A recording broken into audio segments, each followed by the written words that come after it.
Greetings from Storybrooke. I'm Bill Meeks. And I'm Anne-Marie DeSimone. And this is the most dangerous creature in all the seas. We also talk about ABC's hit series, Once Upon a Mime. How you doing, Anne-Marie? I'm doing good. How are you? Oh, I mean Once Upon a Time. Sorry about that. Once upon a mime. Once upon a mime. ABC, bring Once Upon a Mime. Once Upon a Mime. No, but we're here to talk again. Always fun. Always love good. it. Absolutely. Good times. Good times. So All good things. All good things. all good things must come to an end. You have no No, idea. actually, before we get started in the main discussion, we do have a little announcement here. A little contest, actually. So Sorry. I told y'all I was going to get loud tonight. Yes, I yelled. That hurt my ears a little bit, too. Oh, and we want to say hi to the chat room, too. We're recording this on Monday night, 8:30 p.m. EST at live.universebox.com. And thanks to Scotty Rowland, we have a great IRC chat there. I see Hope. I see Scotty. I see me saying too many cooks. No more cooks. Queen Liz, Hope. I think I said Hope already. You did. But Music. I always do that. There we go. Much better. Much better. No theme music needed. But we're having a contest. We're having a contest. And before we get into the main discussion, we're going to go ahead and play a little video on that for you right now, and then we'll be right back. Greetings from Storybrooke. I'm Bill Meeks. And I'm Anne-Marie DeSimone. And we're here to announce our Greetings from Storybrooke Regal Con test. If you don't know what Regal Con is, it's a convention they're having this year in Anaheim, California, May 8th through 10th, that focuses on the Once Upon a Time fandom. Now, there's going to be a lot of oncers there, and a lot of cast members, too, like Emily DeRaven, Sean McGuire, Many dwarves. and Rebecca Mader will be there, August, all sorts of people. That's right. August will be there. Thanks to you guys, thanks to our patrons, we're going to be able to cover my plane ticket and my hotel room, just off of you guys' donations that you've made over at patreon.com/universebox. Thank you Thank you guys. so much. Really appreciate it. And we're definitely going to be bringing you back a lot of exclusive content. We should be doing some interviews, some special panels out there. We'll be talking to you guys, the Once Upon a Time fans and everything. In order to get Anne-Marie to the convention, not only do we have to cover her airfare, but we also have to pay for a babysitter for the kids. But we'd love to have her go out there and help with the interviews and be on panels and interact with all of you guys. So we've come up with a fun way to kind of try and finance this. We want to see you there, which is why we're throwing the Greetings from Storybrooke Regal Con test. So 2 prizes. The grand prize, the 3-day general admission ticket to RegalCon 2015, and the runner-up prize, which is a beautiful Rumpelstiltskin stand-in like we have right back here. Now, there are 3 ways for you to enter the RegalCon test. First is by making a one-time donation. There should be a pretty little button right around here. Yeah, and you can make a donation right through YouTube, right through here. YouTube. Second is to donate to our Patreon or to up your donation if you're a current patron. And patron donations start at 10 cents. The grand prize, is worth $139. $139 for 10 cents. That's a good entry, right? I think that's a good deal. But if you don't want to spend money directly, we completely understand, and that's completely fine. So we have a third way to enter too. Send us a postcard. Very easy. Because our thing here is pretty empty still. Send us something to put in the frame and you'll be entered to win both of the prizes as well. That will definitely count as an entry, which is good. And you can send it to this address right here that we'll put right There's here. There's going to be an address. Right there. Yes, you have to enter quickly because we want to give everyone, the grand prize winner, we want to give them time to make travel arrangements, hotel arrangements, all that kind of stuff. So we're going to cut off entries midnight on April the 8th. Then what we'll do on April 9th is we'll go ahead and draw the grand prize winner, and we'll contact them privately and give them 24 hours to either accept or decline. If they accept, fine, we're off to the races, and we'll do a second draw for the Rumple standout, or stand-in, stand-up. But if they reject it or they don't respond, we're going to go ahead and pull another grand prize winner and keep going like that until we find someone who wants to do it, and then, make a second draw for the runner-up. If you win the general admission ticket, we're going to take you out for dinner and drinks or something too. Just hang out for a little bit, everything. You have to. I mean, Definitely. if you're coming to a convention, you've got to enjoy yourself. Okay, so like we said, 2 prizes, 1 general admission ticket free of charge to RegalCon 2015 that they've graciously provided us, and 1 Rumpelstiltskin stand-up cutout cardboard guy like we have in the background of all of our episodes of Greetings from Storybrooke. Get your entry in by April 8th to enter, and we hope to see you at the con. Yes, we do definitely hope to see you at the con. And I just realized. Oh, sorry. Hi, we're back. For our audio listeners, I just wanted to mention that if you want to enter the third way, the send in the postcard or a letter or whatever way, you couldn't see the address there. It's at the website greetingsfromstorybrooke.com. Just click on contact us up at the top. Okay, well, I guess we should probably go ahead and get started talking about last night's episode. Tonight's discussion, last night's episode. Why don't you get us started with our rhyming episode summary? All right. If Rumple is everyone and everyone's Elsa, her tentacle strike knocks around Hook's vertebra. She's not just a villain, she's the first Little Mermaid. Her job's a What did I mess up? I normally would never make you restart. You said Elsa instead of Ursula, which completely changes the context. So.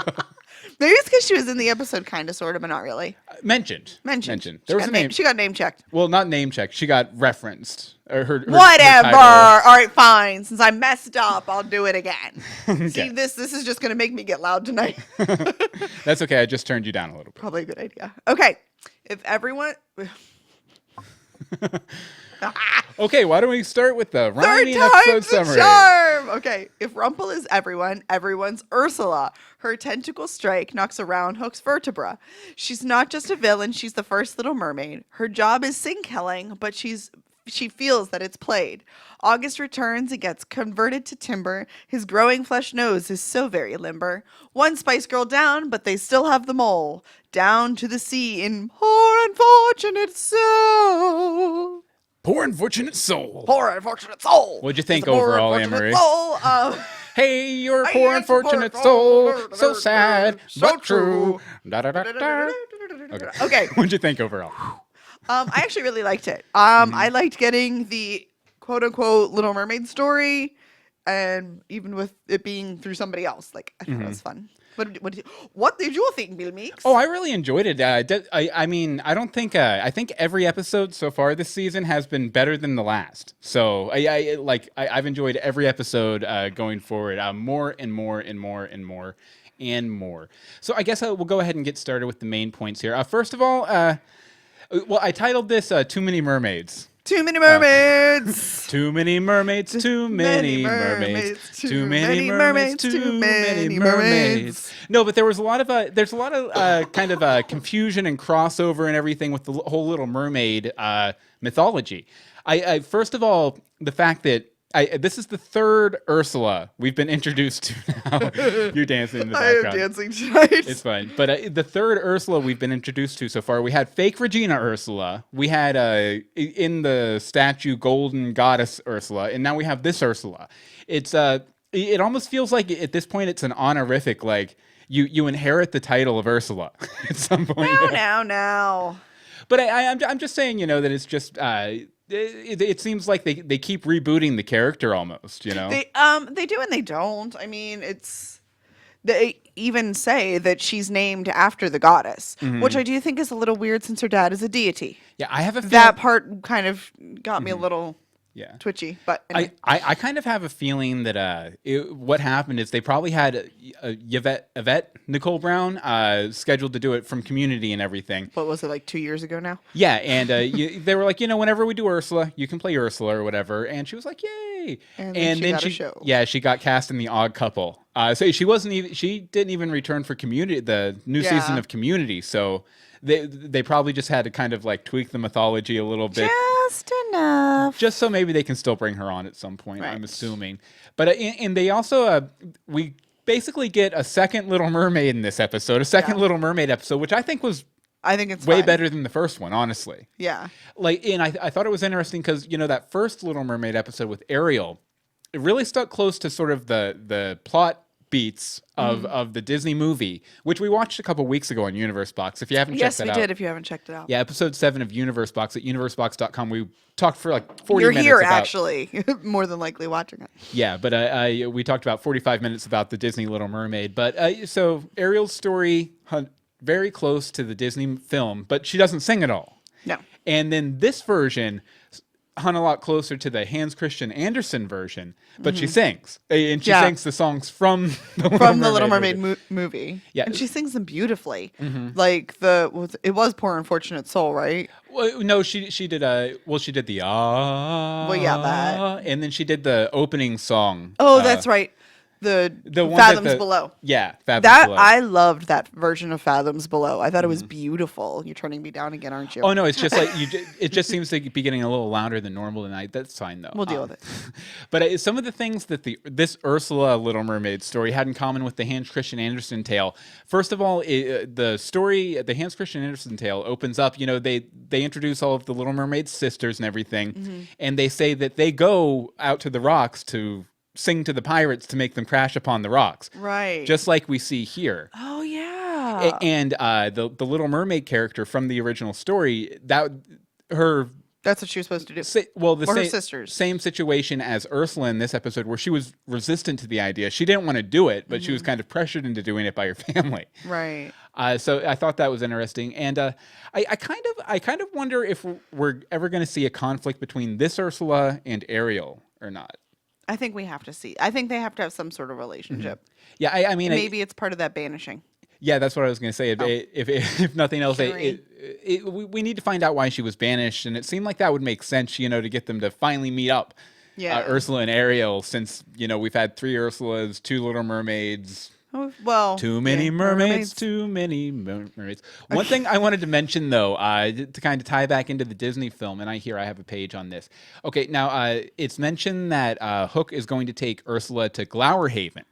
And Glowerhaven is where Prince Eric, or where the princess Prince Eric complains about in the movie was from, that first scene on the boat where he's, I forget what his manservant, his guy is. Yeah, his manservant's name is, but he's Alfred. Yeah, but he's like that princess from Glowerhaven. I didn't want to marry her or whatever, and so that was kind of the reference. So I'm kind of thinking, that might tie in plot wise. Like I could definitely see them doing something where, but although I don't know with Prince Eric at this point, they've kind of.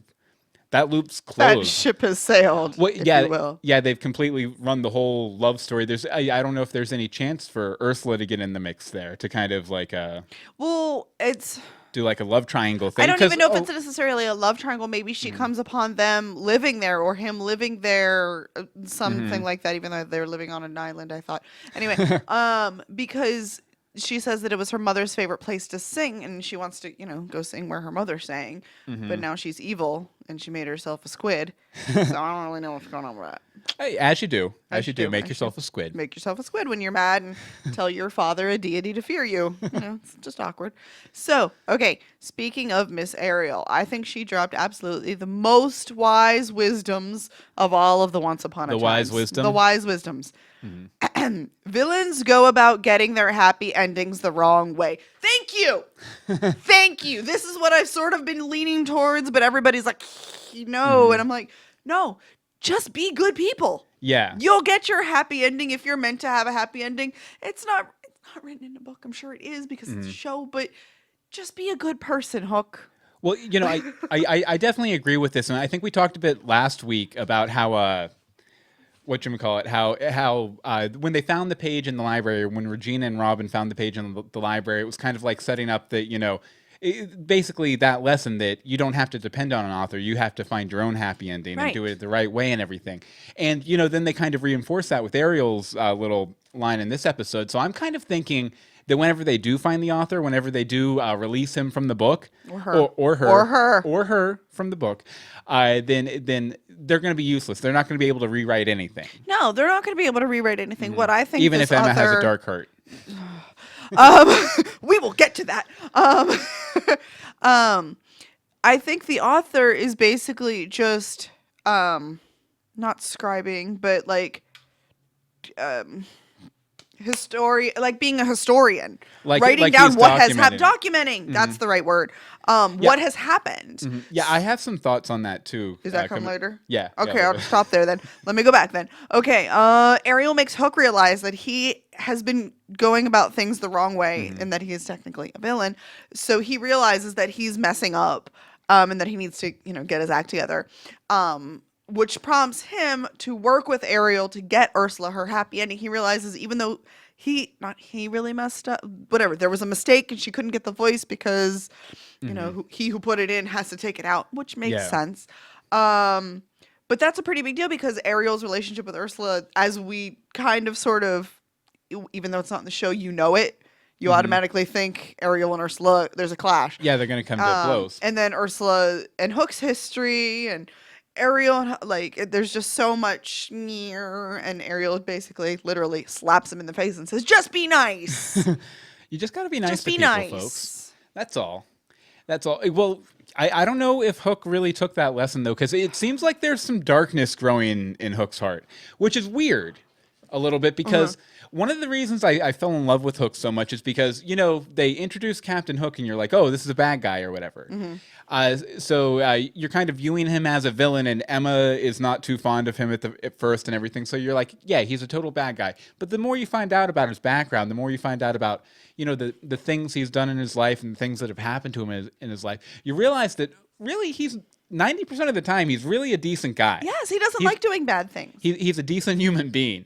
And he usually makes, you know, the right choice, unless his back's against the wall. If his back's against the wall, it could go either way. Yeah, you're in trouble then. I mean, most people are like that, right? But I thought it was weird that he was, like, so concerned about, you know, the whole happy ending thing and about being a villain and everything because of that. And I'm just kind of curious... well, you know, he is a decent guy, and he's probably the villain who's come the closest to getting the happy ending with Emma and everything. So I wonder if that has something to do with it. I mean, sometimes the best people are the people who beat themselves up the most. You know, like I could see that. I just I think it's weird that this is the first time we've heard anything about Hook being a villain in a while. Yeah, when we harp and harp and harp and harp and harp and harp and harp on Regina being a villain, trying to get her happy ending and, you know, converting and changing, when Hook has just done it and not harped on it. He helped who he wanted to help, which is what you should do. He didn't go around blaming other people for it. He was like, this is my life, my responsibility. Exactly. All that kind of stuff. Well, speaking of Emma and Hook, like, you know, right now, Rumple and the Spice Girls of Evil minus Baby Spice, would she Posh? I don't know. Whichever one Ursula was. But you know, Rumple is aiming to turn Emma into a baddie, to turn her heart dark. And I'm kind of thinking, you know, with all these doubts in Hook's mind, if she turns dark, he might just go along with her for the ride. He would. And vice versa, too. If that darkness gets to him and that self-doubt gets to him and he takes a turn for the worse, I kind of think Emma might go with him, too. Yeah. And actually, that might be how Gold does it. You know, he turns Hook, and then... But how is he going to turn Hook? Well, by threatening Emma. Could be. Take his heart again. We've solved the show. We'll see you next season. No, but I'm just kind of... I think so, but it would be interesting to see if they would kind of walk the road to hell together. And if technically, since they're still, you know, in true love and everything, if they took a turn for the bad and walked that path together, if that would still be considered a happy ending for them. It would be, because they're together. Yeah, because they're together. Like, and that's all that matters. Which is kind of weird to think about. But then you have Henry. This is true. You have Henry to think of. So that's the... Yeah, Henry wouldn't be on board the Henry is not on board with that. Unless Pan's been inside his head for the past 2 seasons and we just don't know it. Shut dun dun dun.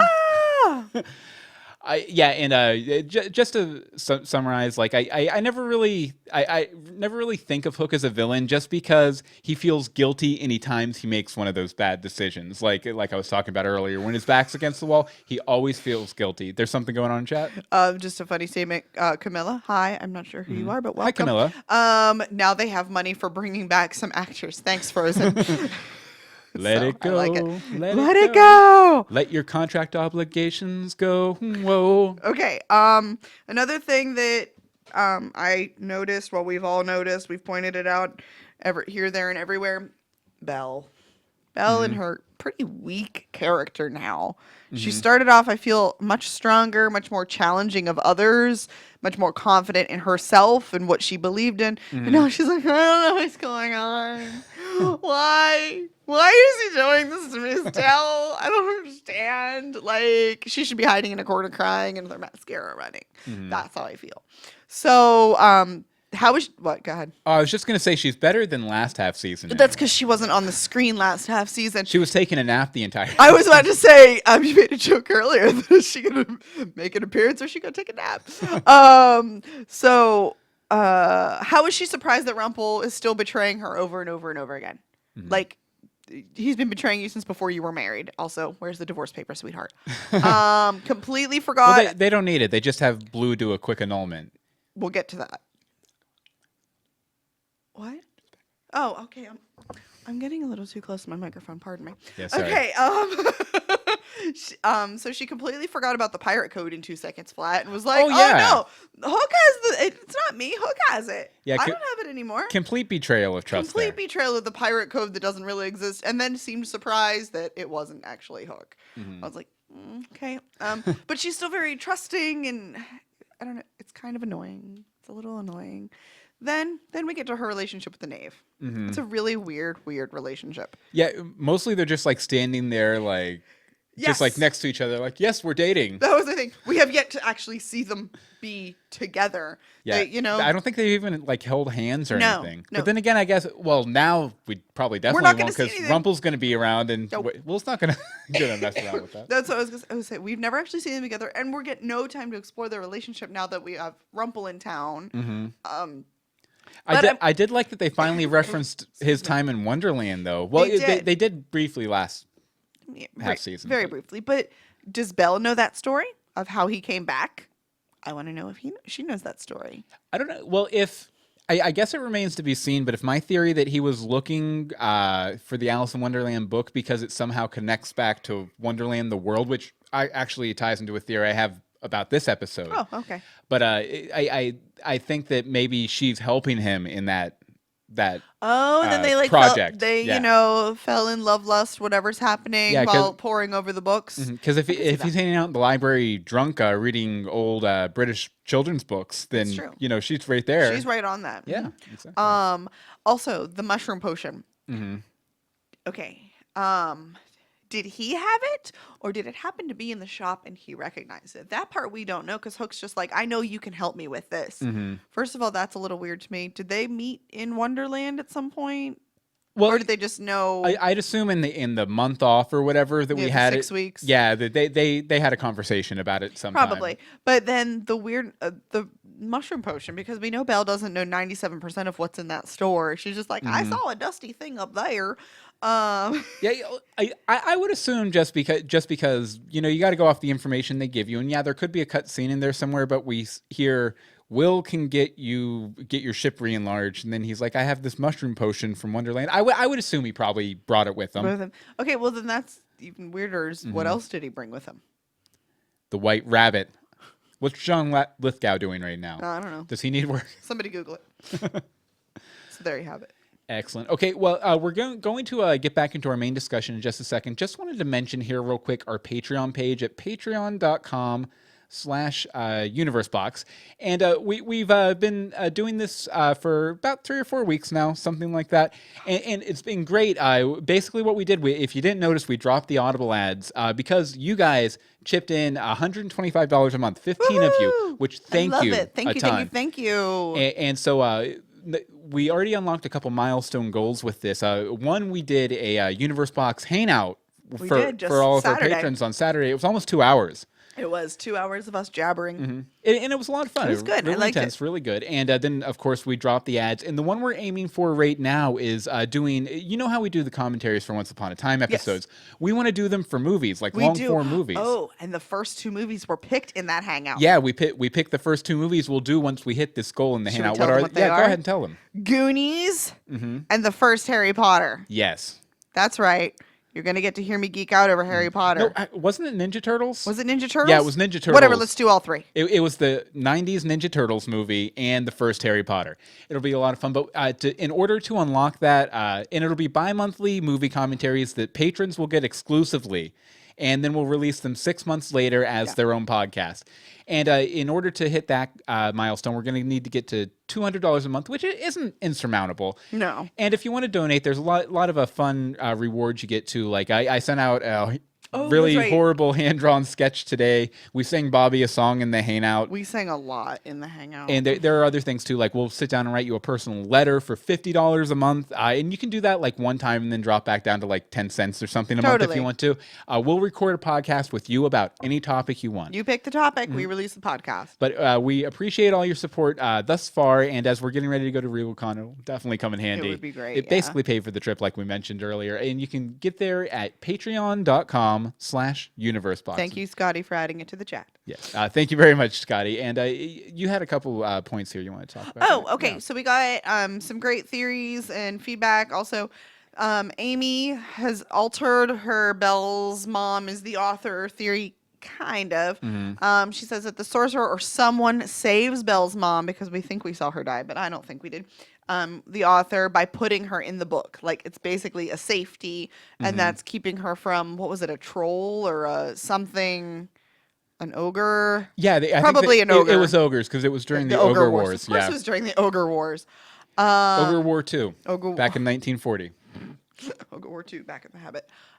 So there's that, and I completely support Amy's theories, at the very least of Belle's mom being the author. That's coming. And basically, since she had adapted her theory a little bit, we knew a lot of you out there had heard it. I believe, was it on the Once If? I can't remember when it first came up. But we knew you guys liked that theory of Amy, so we wanted to keep you up to date on it. It's seeming more and more likely, honestly. It really is, because it almost, this is going to sound horrible, it feels like that's why they're keeping Belle around. Belle, because her mom's going to be so important? Yeah. But it would also make sense just because of Belle's love of books and everything. Well, and her mother's love of books. That's what she got from her mother. It was the love of books. Yeah. Another thing that we got from Alina... I have a theory, since we know that the finale is 2 hours. I'm paraphrasing. Okay. What if the author rewrote the book and the villains became the heroes and the heroes became the villains? Henry has to travel back in time to convince Regina to become a villain. Regina is like Snow White, and Snow White is like Regina in the story. Regina has to kill the thing that she loves the most, and it's Cora this time, since we know that she's coming back onto the show for at least an episode. I love this theory. I think it's fantastic. Absolutely love this theory. I also want to thank whoever donated $1 over at the Patreon. Woo! Thank ding, you. Ding, ding, ding. I wish we had a sound effect, like a little bell. Camila says Johanna's the author. It's always Johanna. Actually, that would be like mind-blowing if Johanna was the author. Like I'm actually oh, here we go. You already were just talking about I never pulled that graphic. You didn't pull the graphic? No, I don't have it. Okay, well we were going to have a Johanna did it graphic, but well, here one thing that I just thought was kind of funny is that I guess for RegalCon we're actually going to be watching the season finale at RegalCon, which is going to be cool because I've never watched once with anyone but you before. Oh, that's weird. So to be in a room full of oncers, and there's Johanna. Johanna did it. Johanna did it. Johanna looks terrified. She does. Absolutely terrified. Okay, well, I guess we should get back into the main discussion, and which is good because this feeds right back in to the author and everything. And you know what? I'm going to let you guys watch the chat for a couple minutes because I love those chatters. They're good chatters. And then that way I don't have to feel self-conscious while I'm talking. No, but the author's in the book. The author's in the book. Which is a very interesting development. I liked it. I liked it. Like it kind of it's one of those things that really surprised me. I wasn't expecting the author to actually be in the book, to be trapped within the page. So I take this to mean that every book is literally a different world. Like, oh, that's fun. You know, to where it's not like these aren't histories or documents or story collections. These contain the actual events. These books. They contain those moments in time. You know what I mean? I think there's something like that in Doctor Who where they can hold a moment of time in like an object, and that's what I'm kind of thinking the book is. It also helps. I like it because it kind of helps tie the whole we have to find the author to get our happy endings thing. It makes it a little tighter because then it makes a little more sense because the author's not documenting what they did. He's writing their reality more or less. Yeah. And I thought that kind of helped drive that point home a lot. And I also really like that they mentioned the dragon this week. Finally, we're finally vindicated our obsession with the dragon that we've had since for 2 years since he was killed. He was introduced and then killed immediately. We're like, no. It was just nice that Adam and Eddie haven't forgotten about him. I guess his research is how August knew to add to the book, or knew how to add to the book, maybe. Okay. Since because he says the dragon's been doing a lot of research on the author and the book and this, that, and the other. I wonder if the dragon changed anything. Sorry to completely jump over you. If he knows how to add and change. I don't think the dragon had the book. Didn't he just have the? He didn't, but he had the research, and then August took it, and then he could have added it. There could have been something like this needs to be, Or maybe he was like investigating just how the books work, and he had like a rough tutorial that he hadn't tested out yet or something. Right. But now I'm still kind of curious as to why the dragon might have been banished to our realm. Did he I don't know, cross the author, get on his bad side, or the sorcerer maybe? And although I doubt. At first I was thinking maybe that's how Cruella and Ursula got to our world too, maybe. But then when I rewatched it today, I realized that they didn't have any recognition when he mentioned the dragon. No, not at all. So I'm guessing they were sent to our world for different reasons. Yeah, I think. Well, and the dragon still had magic in a land without magic. That was the the biggest thing. Yeah, is he could still do things outside of Storybrooke. Well, Storybrooke, did it have magic yet? Yes. Yeah. Slight. But no, it didn't have magic yet. I don't think so. No, the curse had not been broken. Timelines. So I kind of think he removed himself because he seemed very, very powerful, which is why it's really weird that Tamara was able to take him out like that and depressing. So there's that. Well, I guess Pan had a, I forget what. Well, it was wasn't it like a taser or something, like a magical taser that she used? Yes. Which is weird. Okay. You like my next one here? Yeah. Henry has been missing all of the adventures. Did he finally decide to go to school? Because for the first three and a half seasons, he was there. He was always right there. No matter what. He was there when he wasn't supposed to be. People send him back, pretty much lock him in his room. He still somehow is there. Yeah. That was like his magical power was appearing on site. And now he's not there. Ever. Is he just like holed up in the apartment, go over the book and all the research? Or is he actually going to school, which is where Mary Margaret should be teaching? You know, and this is completely speculation on Jared Gilmore's personal life and everything, but I often wonder when... I always figure it's one of two reasons why child actors, as they age, they stop appearing on the show less and less. It's either they don't test well, or like the creators are like, okay, he's not a cute kid anymore.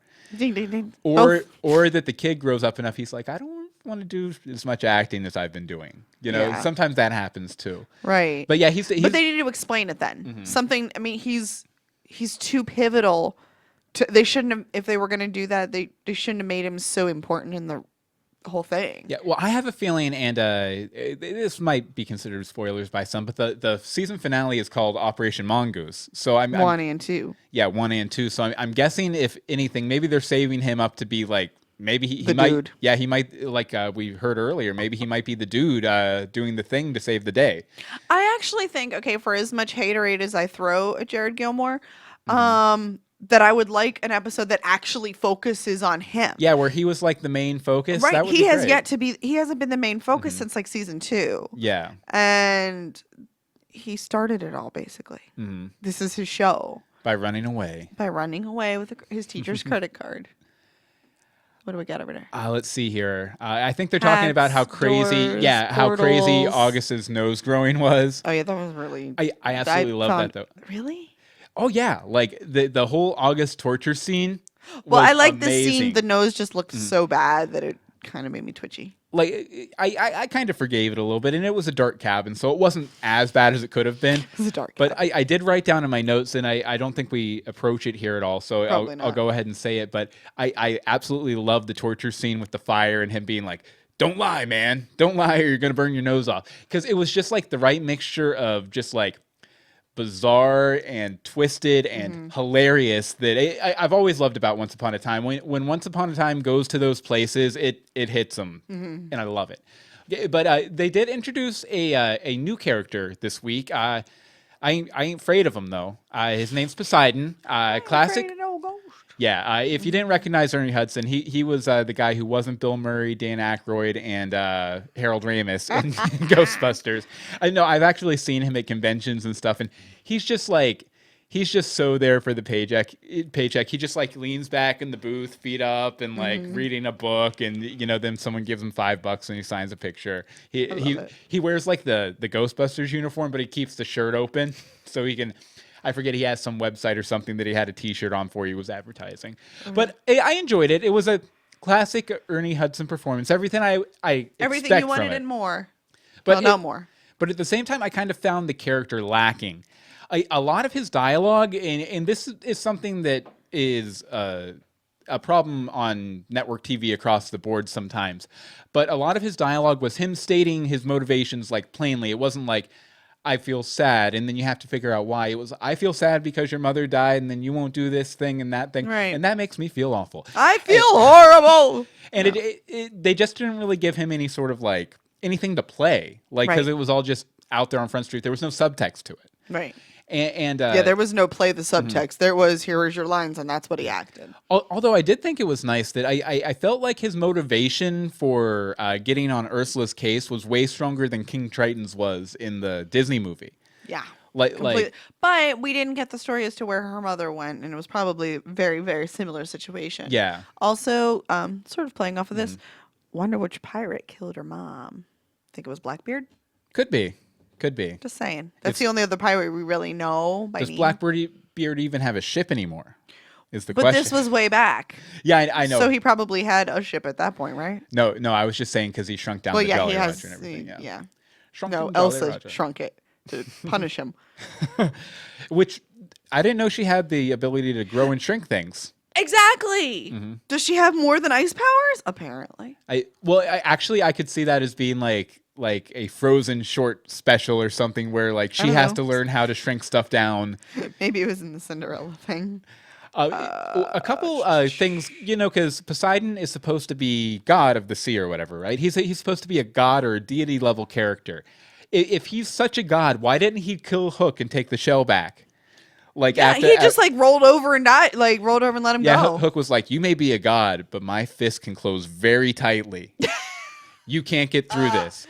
I will destroy this and you won't get, I love that he was like, I'm not going to give it back to you. You're not going to get the joy of giving her back her voice. No, this is mine now. Yeah. This is the torture. So. And I also thought it was weird that he knew how to kill the Dark One, right? What god would let the Dark One live when he had the chance or the ability to kill him? Yeah, well, you know what? Actually, remembering stories of Zeus and old gods back in the day, gods can be kind of jerks sometimes. So I guess that makes sense. Yeah, it kind of makes sense. And I guess there's also a bit of gods have a higher level of wisdom and a bigger perspective on things. They're seeing the whole city where we're seing like the office we work in. Right. So he probably sees the need. He sees the need for the Dark One in the I don't know, the universal balance scale things or whatever. Okay, I'm sort of going to jump on that because I don't have this anywhere. We finally get kind of an age on Hook. Oh, he has been, when he gets to Ursula the younger, he's already been without Mila for 100 years. He says century and 100 like 3 times. I'm like, I feel like that's older than we thought because I mean that's even. She was a teenager. Well, I know, wasn't it? He has to be as old as Rumple, though, right? And Rumple was around for a few hundred years. He's been around for a few hundred years. I think they named it specifically earlier this season, but because he came in and stole Mila away from Rumple, right? Before he had the Dark One powers. So Hook has to be as old as Rumple, I'd assume. Okay. Okay. So there's that. Okay. Fairies. Gold went to visit the fairies to get a potion? What? I got the impression he broke in. Well, yeah. Well, to their magic, but... Okay, so I can see that, but really there was no fairies that noticed? There's like a lot of them. There's not just like 1 or 2. And the ability to temporarily reverse a spell? That couldn't have come in handy ever. Well, there's been a lot of stuff these past few episodes where, like, okay, those things that we said in your hypothetical discussions you can never do. No, we're just going to do them. We're going to do it. Yeah, it'll be good. So that was weird. Yeah, I was about to say they have this kind of magic. No, it might be their magic mixed with his magic. Either way, still weird. And shouldn't the fairies have been like trying to rally the troops to defeat Rumple and the Spice Girls after they got let out of the hat? Like, shouldn't they be like, they know what's going on? Yeah, they should be more at least percentage, like, or at least be chipping in. But the fairies kind of stick to themselves unless they have to go out and deal with people too. Rumple is back and put him in a hat with lots and lots of evil things, unless they're like cowering in a corner in the convent, which still is weird. They're handing out grannies having some grilled cheese or something. Grilled cheese. Yeah, I feel like at least one or two of the fairies. I want a fairy to go rogue, okay? I want a fairy to like pull away from the sisterhood and join the heroes. I would like to see a fairy go rogue and go rogue and go against the heroes. Oh, by the way, that would be fun too. In chat, I just saw hot beverages. Didn't watch season 3. How did you just skip a season? That's kind of insane. Hot beverages? Yeah. How did that happen? Yeah, I just saw that. Oh, Amy Jolly Rogers in there too. Hi. Yeah, there's a whole party going on tonight. We've got Lisa. We've got Akon. I still don't know who Akon is.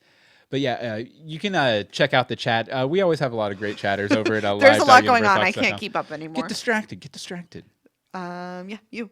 Okay, so I have a little theory on, because I'd assume we're going to get more Ursula backstory before the season's out. We're not done. Yeah, is because we need to find out why she was banished and, what she got up to after she got her tentacles, right? Yeah. So I don't think that she was... they used the word banished. I don't think it was like a punishment. I think Rumple somehow convinces her to go after Bae, and she ends up getting stuck in the land without magic. And now maybe since her and Cruella have been hanging out a lot in the flashbacks lately, maybe Cruella goes to help her, or Rumple pulls Cruella in and sends them over to get Bae, and then they get stuck here. I could see that. I could totally see. I actually really like that. In that, because I mean, they said banished, but they didn't imply that she had done something wrong. More so that she couldn't get back. She had done something that had caused someone to banish her, and I could totally see Rumple doing that. Or if there was like a doorway to get back or something, him blocking it because they didn't get a Bae or whatever, in case he was on Neverland. Right. I can see that. Hope said it was confirmed it was 385 years old. 385 years old. Doesn't look a day over 384, Rumple. Looking at you, Rumple. I see you right there. Okay, Gold's plan.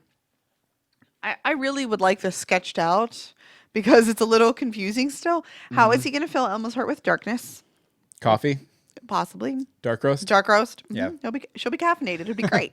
And how long has he known that there cannot be a savior? No. If there's a savior, there's no happy endings for the villains. How long has he known this?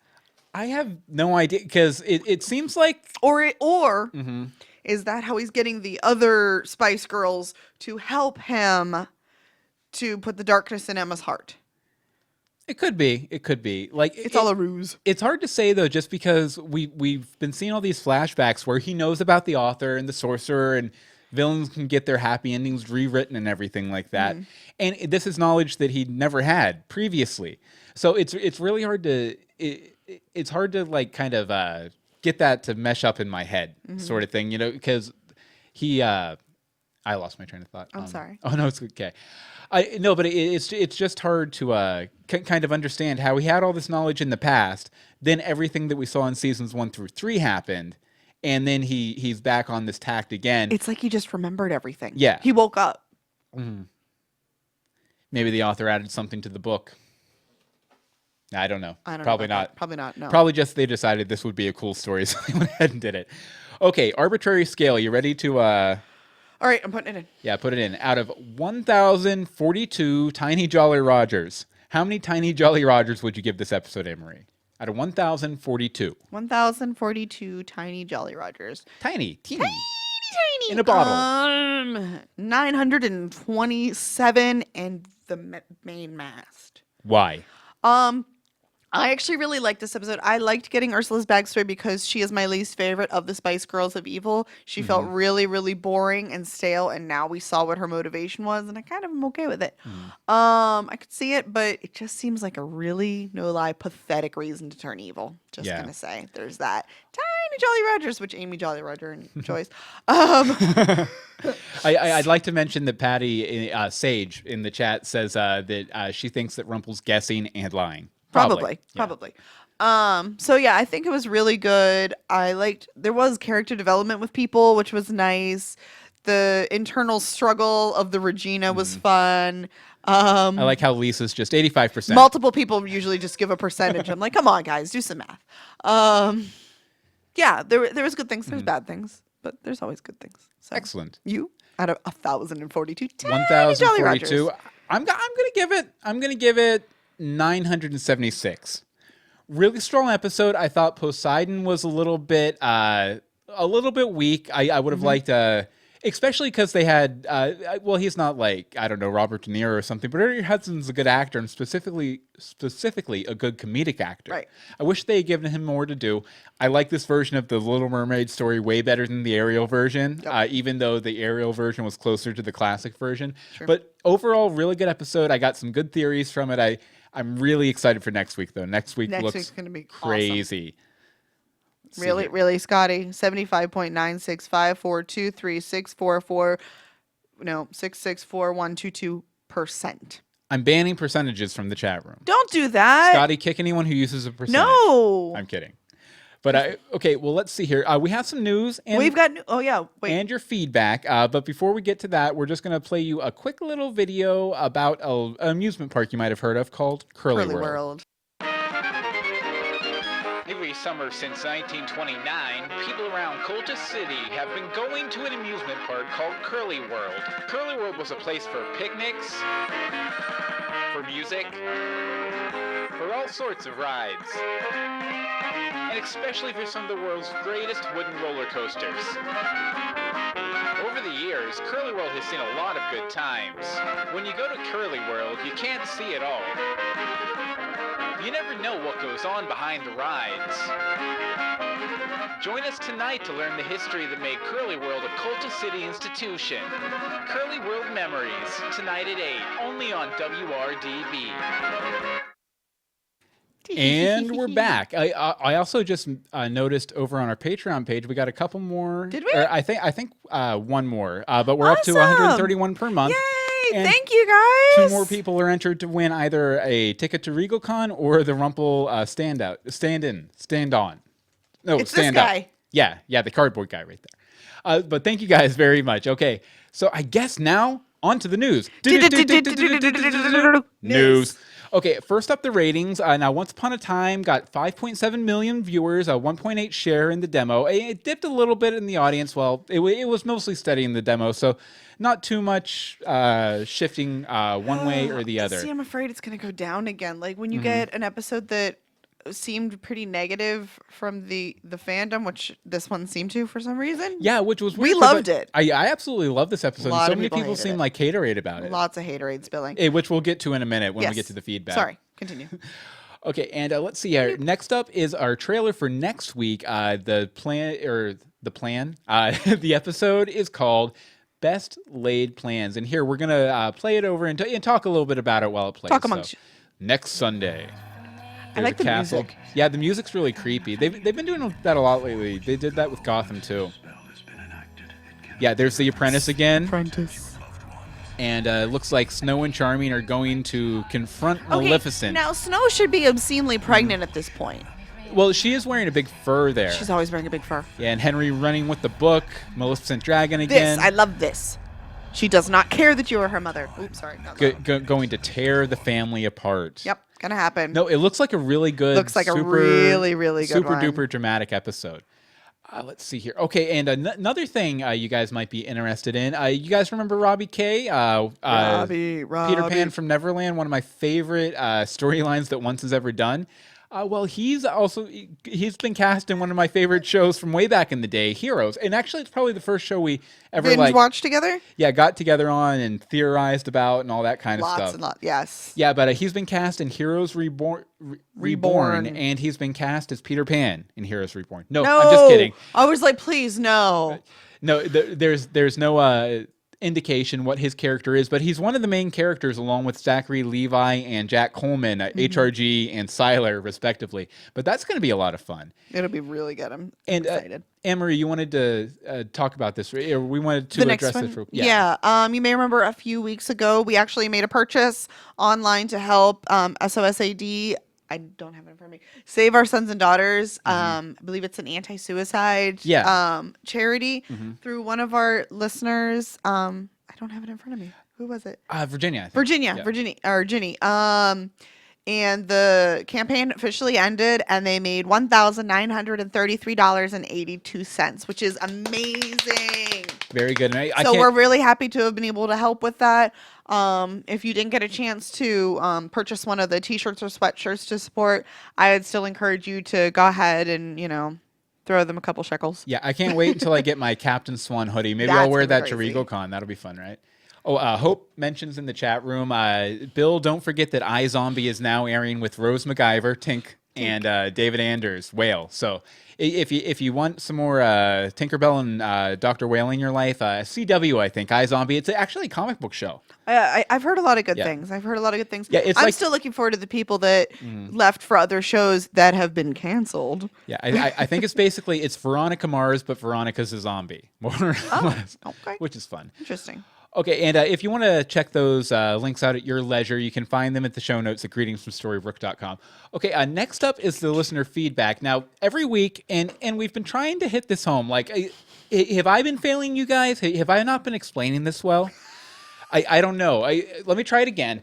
Okay, so next week, when you get done watching once Best Laid Plans, I need you to, as soon as the credits start rolling, I need you to run up to your TV, rip it down off of the wall, crack the screen on the floor, then run to your computer, email us, greetingsfromstorybrooke@gmail.com, tweet us at GFStorybrooke, the Facebook is facebook.com/greetingsfromstorybrooke, and the voicemail number, which we almost always play, is 424-274-2352. Again, that's 424-274-2352. And again, you have to run. You've got to be quick. What did we cut? Like 4 voicemails because there was just so many. Yeah. So many came in. We had to just sort of go and throw them up there. And a little bit of trivia. Yeah. If we end up cutting your letter or your voicemail, our expert team of assassins will come to your house and bake you a cake. Which is weird because they're assassins. You'd think they'd kill you. Apparently, I'm baking cakes. We don't want to kill you. We just want you to hurry up a little bit. I'll send you a virtual cake. But yeah, we have some voicemail here. And as always, we'll start off with Bobby.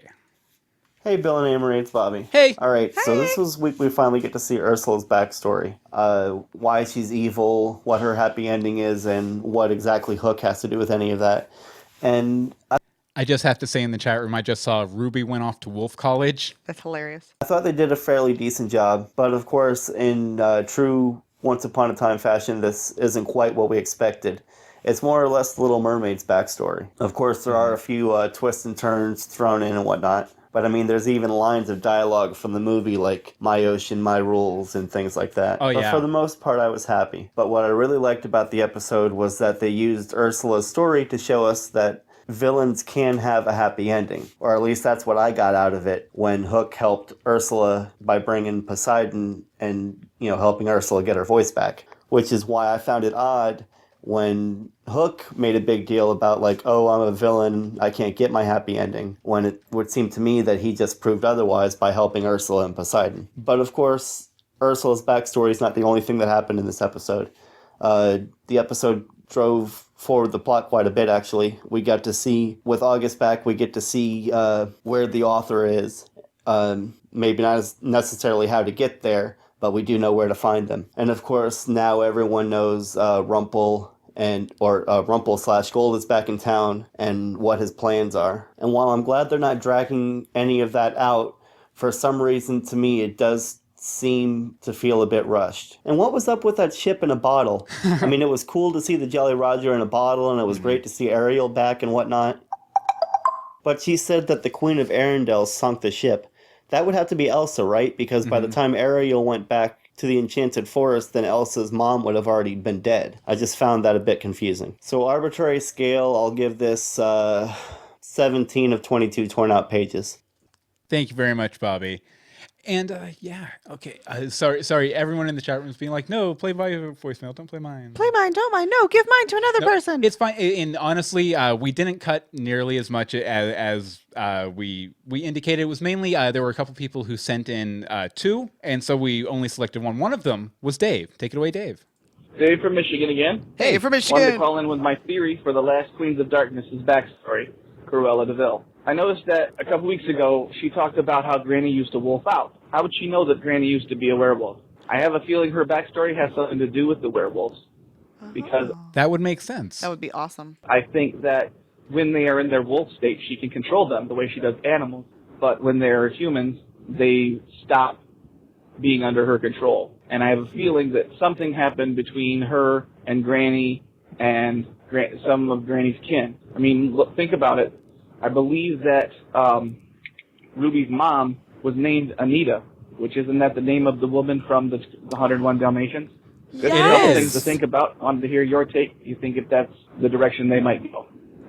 Absolutely love it, Dave. Absolutely, positively love it. The only thing that gives me any pause at all is the fact that Megan Ory, it seems like if they did like a wolf story that she would need to be involved in. I don't know if is she into being on the show anymore. I know she had to delete her Twitter account because people were bugging her. Mean about it and stuff. Yeah. So, but no, I'd love to see her come back to the show though. I hope she does for sure. And yeah, I really love that theory, Dave. And it definitely, Cruella and dogs, good pair, makes sense.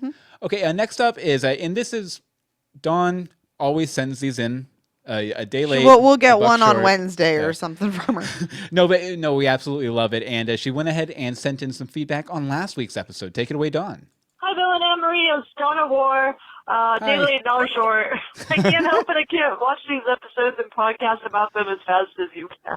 But I understand that you need to be fair, we have an entire team of elves that helps us. To be timely. So I'm listening to your podcast about the last episode, which by the time you play this on your podcast will be a week behind. I'm so happy that Anne-Marie is so frustrated by these things because I am too. I wanted to call you guys up and go, I have problems. I have some problems with some of these things. And then there's Anne-Marie on your podcast complaining about all of the things that what were they going to do when the train came? Well, it made no sense. Like, what were they going to do? Somebody had to blink him out of there or whatever magic. It doesn't make any sense. What are they even trying to prove? If nobody flinched, then they all died? They got hit by a train. It makes no sense. Like, what kind of test is that? It makes no sense. So much makes no sense. I want to...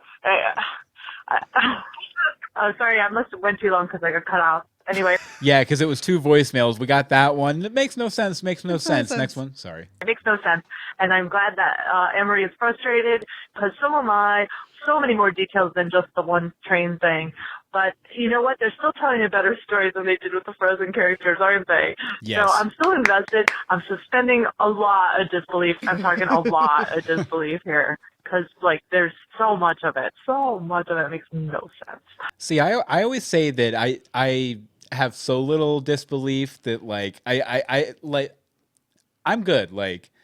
I was actually thinking about this today. The more shows that I watch and books that I read try to explain how magic could be real or, the rules of magic, this, that, or the other, it just makes it feel, less realistic to me.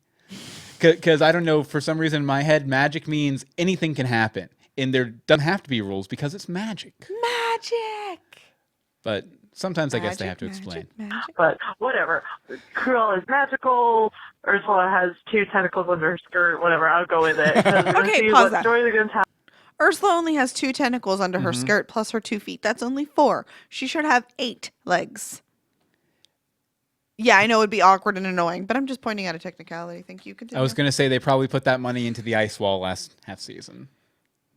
Tell me, and hopefully it's going to be good. I find with all these things, I've learned this lesson in Lost. I know you guys didn't watch Lost, but you just got to enjoy, ride the ride, and enjoy the tales that they tell you, and just don't think too hard about any of these other things, because it's never worth the trouble. That's the real lesson we learned by watching Lost. Thanks. Yeah, and as Scotty says in the chat room, magic is like time travel. It is what you want it to be. I love that. Very true. I love that. True. Okay, next up is Erin. Take it away, Erin. Hi, this is Erin from Wisconsin. Hi. I called last time. Oh, I remember. I think she's in the chat. After the is she? 4A arc, and now I'm calling again, and I have so much to say about this episode. First of all, I'm glad Belle found out about Rumple and now is got suspicious when she saw Hook to make sure that it was really him. Mm-hmm. And I'm glad that they explained the cast change for Ursula with there being two Ursulas, the Sea Witch and the goddess Ursula, who she was named after. And let me see. I like the plot twist of the author being stuck in the page. Let me see what else to say. I'm glad that Ursula got her happy ending with her dad and getting her voice back. That was good. I wonder if that means that we won't be seeing her again. Why doesn't Poseidon start a fairy company between Storybrooke and Misthaven? And if any of the other people, Queens of Darkness, will no longer be Queens of Darkness and get some sort of happy ending or redemption, or if Ursula will be the only one that will happen with. Well, I give this episode around 60 or 70 out of 100 Poseidon tridents and all that. Well, it's nice listening to your podcast. And it was nice listening to your voicemail. Thank you so much, Aaron. Love it. 100 tridents. I wonder, what's the conversion rate between Poseidon's tridents and Triton's tridents? Triton's tridents. And Poseidon's ferry service. Both coming to Storybrooke, 2015. 2016. Next up is Jeff. Hey everyone, this is Jeff from Salt Lake City, Utah. I'm Jalen Jade on Twitter. I don't know if this will be coherent because it's 4 a.m., but oh, man. I gotta say, I think I might be watching the show more for the costumes than anything else. Especially anytime we get to go back into the past and see Captain Hook. That's what we do the commentaries for mainly, is to talk about it's like the costume. Fashion Hour. Yeah, it really is. I am in love with that costume. And hey, Ernie Hudson goes from being that other guy in Ghostbusters to King Poseidon. Ooh, quite an upgrade. Very happy to see him on the show. I like that I'm not the only one who refers to him as the other guy. The other guy. The story with Ursula, pretty good. I like the tie-ins to the Disney Little Mermaid tale, and having some nice twists in there was just good enough to keep it grounded in the reality that they've established in the show, and pay tribute to the Disney fans. Oh yeah, Ariel is back. Yay.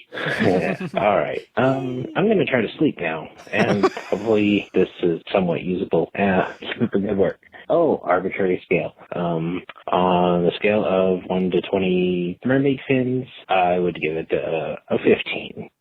Nice. Excellent. Thank you, Jeff. And yeah, you almost caught me there because I've been having insomnia the past few nights. I was up until like 3. For like the past 5 days, I think you said? Yeah, something like that. It's been insane. Next up is Michael. Take it away, Michael. Crazy. Hey, Bill and Anne-Marie. It's Michael. Hey. I haven't called in for a while just because felt like the show hasn't really been good or bad enough for me to really have much to say about it one way or the other until now.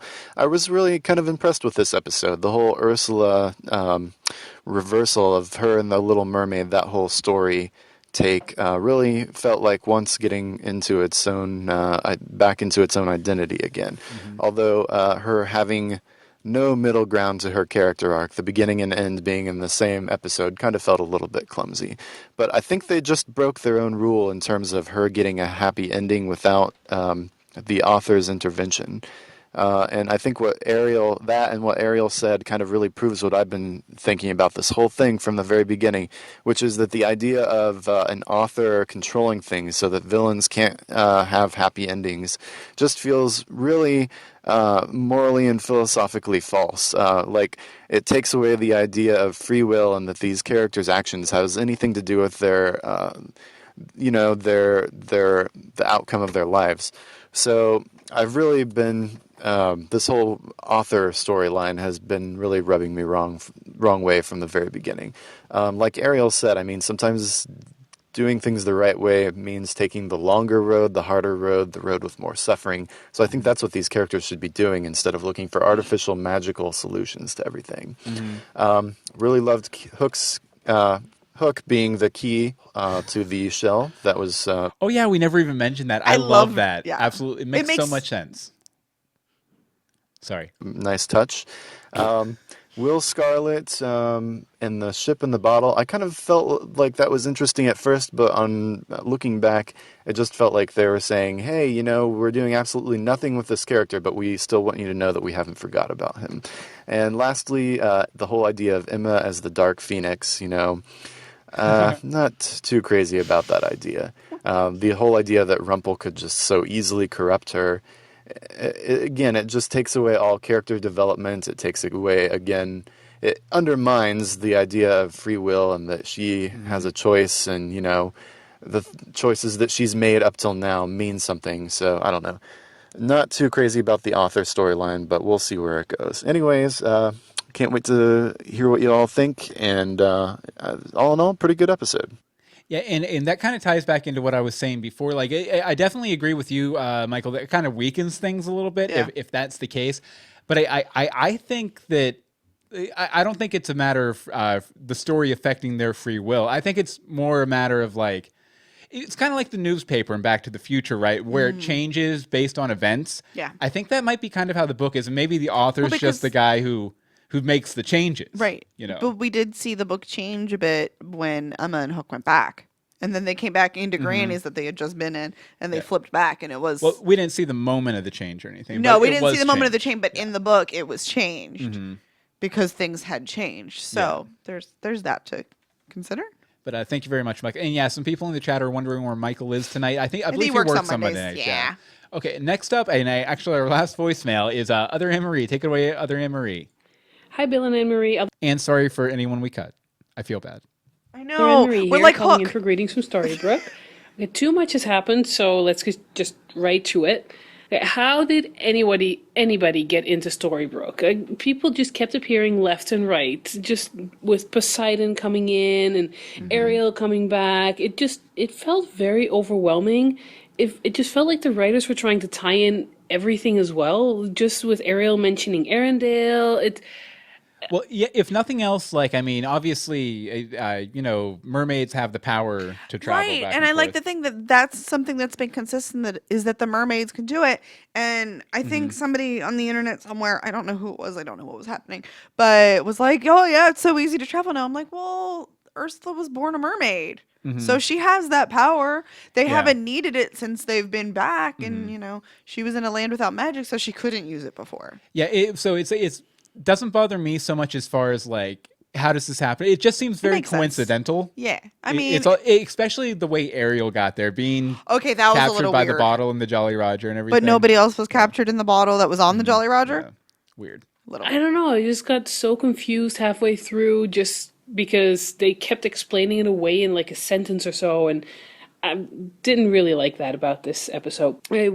Snow with Regina's voice, though, was super creepy. I'm like, they did really well with the laying over the voice and the way that Jenny was speaking, but it was just so creepy. I was very happy, though, to see that the portal was not opening up when Ursula tried to touch the water and everything. It just felt too easy, especially with her being in Storybrooke, and people were trying to get back to Misthaven, and I don't know, it felt too easy if another portal just opened up again. One part I really did love was seeing Pinocchio's nose grow. I've been wanting to see this from the moment that he was introduced to the show, and this is just awesome. Just having his nose grow like that, perfect. Best part of the episode probably was finding out that the author is trapped in the book. I'm like, okay, didn't see that one coming. Out of 15 boats in a bottle, I'll give it 12 in a sail, and the sail is for Hook finally playing a part in the story again. I bet Hope must be really happy about this one. Sorry to drag it out too long, but I can't wait to hear your thoughts. Bye. No, I was really excited about that too, because I kind of feel like Hook's been sort of just like a side character, an object instead of a character. By the way, I saw someone else chipped in another buck on the Patreon. Thank you. Thank you. Ding, ding, ding, ding. We need a bell. Okay, and we're gonna wrap up with 2 letters here, And the rest will be over on the blog post at greetingsfromstorybrooke.com if you want to check it out. True story. You want to read this first one from Anne? Hi, Bill and Anne-Marie. I'll get right to it. I loved this episode. I wasn't that excited for Ursula's backstory at first, but I really liked what they did with it. I thought making her a mermaid and giving her a beautiful singing voice instead of Ariel was a nice turn. Changing characters and plot lines from the original fairy tales or Disney movies and putting their personal twist on it is exactly what makes this show so great. I loved the use of the frying pan as a weapon. Yay, Tangled reference. And the CGI in this episode, especially August turning into wood, seeing Ariel again, and of course the Robin Hood appearance. I didn't believe for a second that it was real, but after 4 episodes without him, I'll take it. I don't know what to make of Regina's dream, though, so she might have to turn evil again in order to protect Robin from something or someone. Pause. How is Emma supposed to look up Robin Hood? I don't know. That bothered me. I was like, you just asked her to track down Robin Hood while we're defeating Gold in town. Just saying. I'm sure some of the people she hunted down in her professional life probably changed their names somewhere along the way, too. I'm just saying. Yeah. Robin Hood, though? Robin Hood. Do you know, have you seen anybody with this face? Oh, come on! I'm trying to get you to do it for 3 days. Okay. I'm intrigued, but a bit anxious to find how it's going with this. What? Just back up off the mic a little bit. Sorry. Sorry, I'm loud. The Captain Swan scene was beautiful, even though I found it funny. Emma still seems oblivious to Hook's feelings for her. You found your happy ending? What is it? Oh, sweetie. Oh, honey. But now I'm a little freaked out by Rumple's plan. So either Emma turns dark or no one of the villains, including Hook and Regina, get their happy endings. Dilemma, anyone? Also, the reveal that the sorcerer trapped the author in the book got me thinking. Until now, I figured the author was a classic good guy and the sorcerer was the potential bad guy. But what if it's the other way around? Maybe the author was planning on writing stories with horrible endings for everyone, and the sorcerer trapped him behind the door to stop him. In that case, the hero's plan of releasing him would backfire quite a bit. Well, I hope I'm wrong. Look forward to hearing your thoughts on the episode. All the best, Anne. No, I really like that theory you dropped there right at the end. Yeah. Although, would that give the author a happy ending or a bad ending, and who would give it to him? I don't even know anymore. I don't even know. I don't know. Meta. Okay, and we'll wrap up here with a letter from Stephanie. Stephanie says, "Hi, Bill and Anne-Marie. I have a few things to point out. First, last episode. I think there's a good possibility that Rumple was posing as Hook in the library. My reason for thinking this is that Hook always has a comeback. He's a bit of a smart aleck. I think he would have had a remark comeback for Regina calling him a pirate mascot. Instead, he stays quiet, then and for the rest of the scene. If I am right, then Rumple knows Regina is undercover. I think he's going to trick Regina somehow." I can see that. Totally a Rumple thing to do. Totally. For sure. Which, by the way, I don't think we mentioned it, like, I think this is probably like the darkest, evilest we've ever seen, because he doesn't even have any, pretense of altruistic motivation anymore. No. He's just being evil for evil's sake, to get what he wants. Yep, pretty much. And then Stephanie, goes on. Second, how does August know that Regina has seen the page with the door? That conversation was between Regina and his dad, and he was not anywhere near them. Because he remembers everything from when he was younger. Yeah, but so Pinocchio wasn't there, though. He wasn't there, but he may have known that his stuff was gone, or Geppetto may have mentioned, "Hey, I gave the stuff to her, so she'll get off your back." Like something like that. That's what I just interpret it. Yeah, I would assume that too, just because he has the knowledge. He had to get it somehow. Geppetto probably told him or something. I would have liked to have seen more Ursula in the real world, as well as how she got to New York. Stay tuned, probably, hopefully. They were making it seem like there was more between Hook and Ursula. He could have told Emma, and I'm assuming you mean told Emma that. Yeah, totally. Yeah. Let me know what you think, Stephanie. Thank you very much, Stephanie. Thank you, Stephanie. Now for some little small bits. Ash thinks that Regina's crazy dream is the author reaching out from inside the book. You want me to read the other one too? Yeah. Okay. Yeah. Elizabeth didn't expect Ursula to make her exit so soon, but said good riddance. Yeah, sorry about that. Someone pointed out that there's a "Could you survive being in Once Upon a Time" quiz. Maybe we'll do that when after we wrap up the episode here in a minute. But as always, next week when you're done watching the episode, I need you to jump up, rip your TV off the wall, break it, which we've already discussed. Yeah. And then I need you to unplug your refrigerator, thereby spoiling all the food in your refrigerator You're on awful. your way to the computer, to email us, greetingsfromstorybrooke@gmail.com, tweet us at GFStorybrooke. The Facebook is facebook.com/greetingsfromstorybrooke, and the voicemail number is 424-274-2352. Again, that's 424-274-2352. And now, Anne-Marie, where can people find you online? You can find me on the Twitters at DeSimone, and I also write all sorts of things at crunchycrafty.com. And as for me, you can follow me on Twitter at Bill Meeks. You can pick up the books I write at dogboyadventures.com. We advertised one a little bit earlier. This one, Demon's Dare. And if you want to check out this Thursday night at 8:30 p.m. EST at live.universebox.com, we're going to be doing another episode of the Universe Box podcast all about old school Nickelodeon. So if you like Nickelodeon... And Stickly. Yeah, exactly. And slime. And all good sorts things. I'm going to get slimed. Yes. So I'm sorry. Got close to the mic again. Do that. I'm going to slime him. Okay, so I guess that's about it. So until next time, Greetings from Storybrooke. Oh, it's so touching. Look at them. They're like snuggling. Look at the snuggles. Snuggle, snuggle. Oh, okay.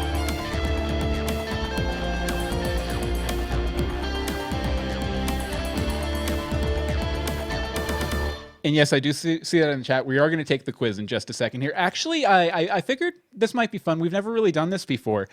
We have 3 possible episode titles here. We thought it would be fun if we had you guys help us pick which one you want. I actually have a preference now, but it's based on other things. That's fair. Here, I'll go ahead and paste these into the chat as I say them too. Okay. We have, will the real sea witch please swim up? Then August and everything after.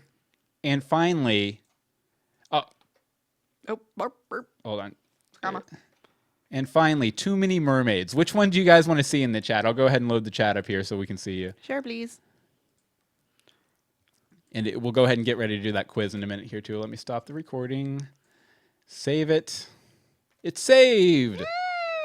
Yay! Not so bad. Any preference, guys? Any preference? Okay, we'll keep an eye on that, and we'll go ahead and get this quiz. Yeah, let's get the quiz going. Definitely. So I think there's still that little. So do you want to take it first, or shall I? Or do you want to read it to me? How do we want to do this? This is new. Okay, so I guess we'll just probably kind of take it together. Oh, so let me click the link then so that I get my answers. Okay. All right, so there was an enchanted forest filled with all the classic characters we know or think we know. So we just got out of a portal, and we wake up in the enchanted forest. We run into a girl who calls herself Aurora and a guy who says he's Prince Philip.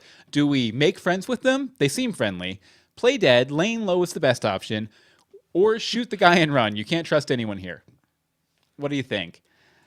Are we sharing answers? Oh, or are we going to take them? Okay, I'll go ahead. Well, you said we were both taking it. All right, I'll go ahead and take it. I think I'd make friends with them. They seem friendly enough. Okay. Okay, second question. Assuming you got out of that, you are now being chased by an ogre. Shocking. During the Ogre Wars. Stupid Ogre Wars. Do you turn around and make friends with it, show him that human beings are nice people, God forbid keep running, and turn around and make the best arrow shot of your life? Well, everyone knows I'm a good archer, so we'll go ahead and make the best arrow shot of my life.